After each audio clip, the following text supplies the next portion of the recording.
Good afternoon, YouTube. Welcome back to another exciting episode of Lawrence's Let's Plays. Today I'm going to be going over 10 epic heroes that no account should be without.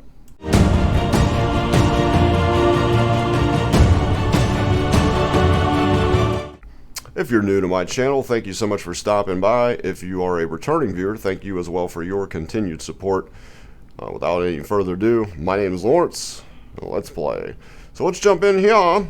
Let's go in, and I do want to preface this as I pull up the gallery to say that absolutely in no way am I putting this in any particular order. These are just 10 epic heroes that I truly believe just makes your account better, that you want these heroes within your roster so you're able to use them at any given time. With that being said, let's start off. Again, no particular order, but going into the North Throne, first off, actually, I'm sorry, let's go into the watch guard. Idril. And I'm going to kind of go over a little bit why these heroes I believe are absolutely essential for your account. So Idril, and I'm going to kind of briefly go through it because I don't want to make this video super long, but I mean, what do we need to know about Idril? Idril does really nice damage, and her limitless shots manually activated ult. The attack range becomes unlimited. It's that simple. She can snipe anything on the map. Also, if we go into her awakens, the biggest awaken for her is Awaken 5 during the effect of limitless shots. Every kill extends its duration by 3 seconds. And now if we go back into the info and we look at this, this can be max skilled up 15 seconds. Effect duration can go up to 25 seconds. And that's pretty crazy. And I think that she does get another one. Limitless shots increases rage cap. Okay, so 25 seconds. And even though some ults are certainly longer than hers, I can tell you with the 3-second additional add-on every time she kills an enemy with this unlimited range, I've popped her ult and it can last forever. One caveat with Idril, formerly known as Toriel, that I will say that I'm not a fan of, is that sometimes she will target the enemy that you really don't want her to target. So there's no way for her, for you to specifically, show or select basically a target for her to attack. So that can kind of be a bummer. And now we can leave the watch guard, and you'll see that she's also in Star Piercers, so I won't count her a second time. As far as the North Throne, there's several heroes that are absolutely essential in here. There's at least 3. And we're going to start with Mari. Why is Mari so good? Well, the thing with Mari is that she has no damage. Don't ever build this girl with damage. Just build her with a really high attack speed, so she's constantly spamming and freezing enemies. She inflicts slow on the target with each attack. Additionally, there is a 35% chance to cast icicles at 3 random targets. Also, her ult, casting a blizzard on enemies for 5 seconds, dealing AoE damage equals 70% of attack per second to all enemies in range and inflicting them with freeze.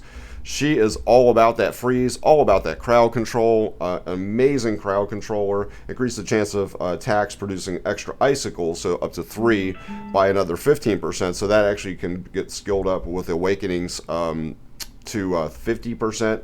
Blizzard duration +1. Also, the duration of slow and freeze inflicted by Mari is a +1 second. Also, I should have stated this in the beginning. All these heroes, why I'm saying they are essential is because every single one of these heroes are early game, they're mid game, they're late game, they're end game. All these heroes can carry you throughout the game. Second, in the North Throne, I got to go with my man Vortex. I mean, who the hell is not using Vortex? Even though I pulled Elowen recently, I also have Sadie now. In my opinion, Vortex is all around the best healer in the game. And why is he so good? He's HP-based healing for one thing, where Elowen is attack-based. I believe Sadie is also attack-based.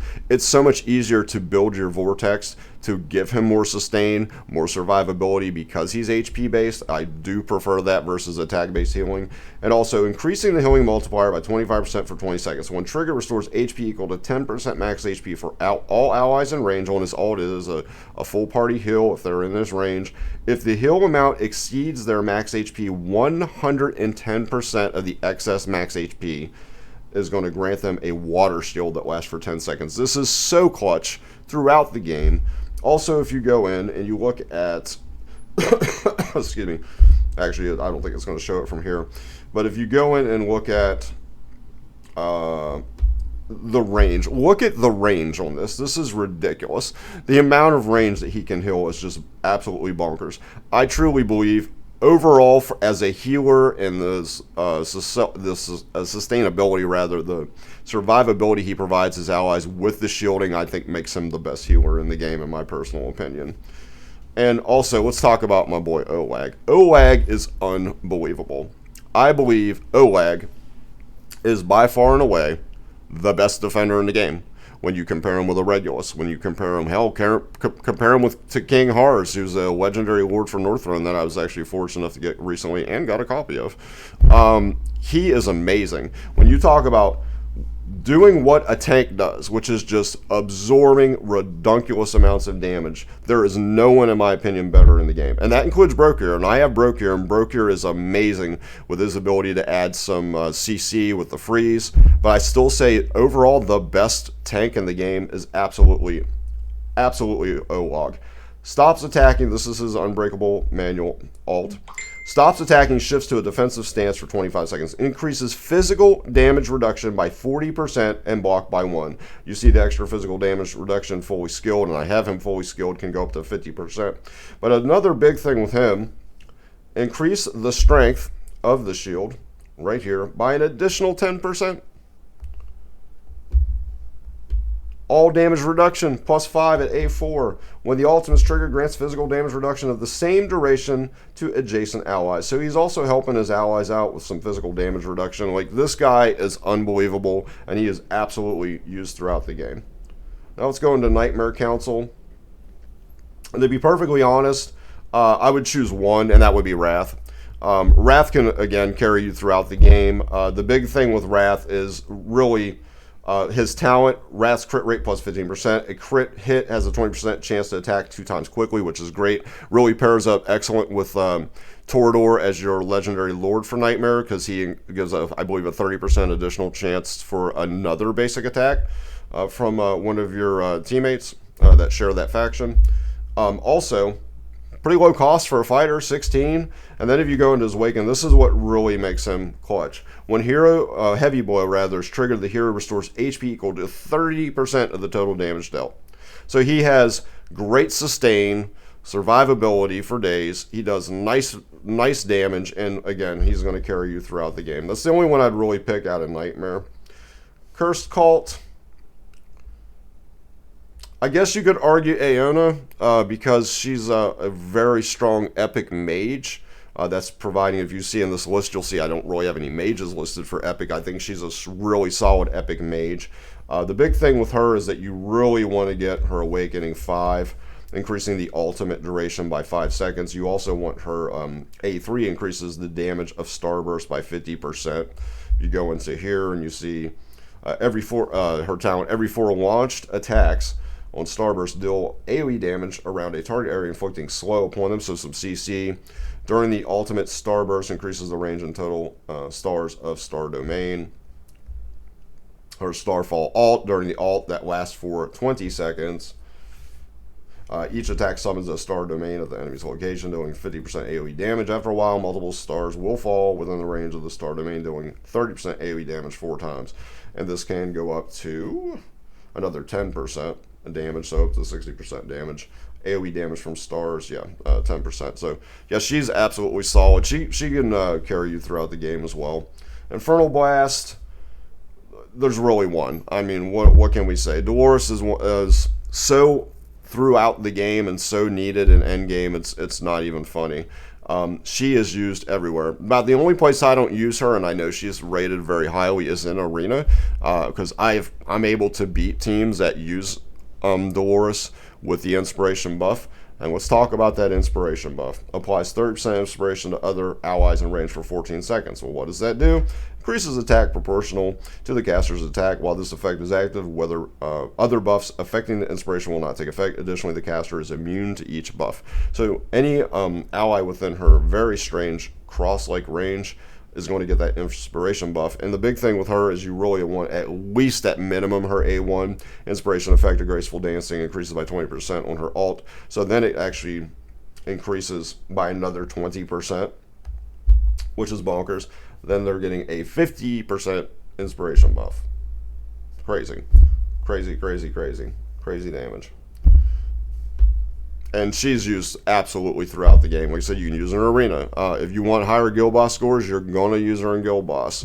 You're going to use her in void ring. I mean, anywhere you can think of, she is absolutely viable.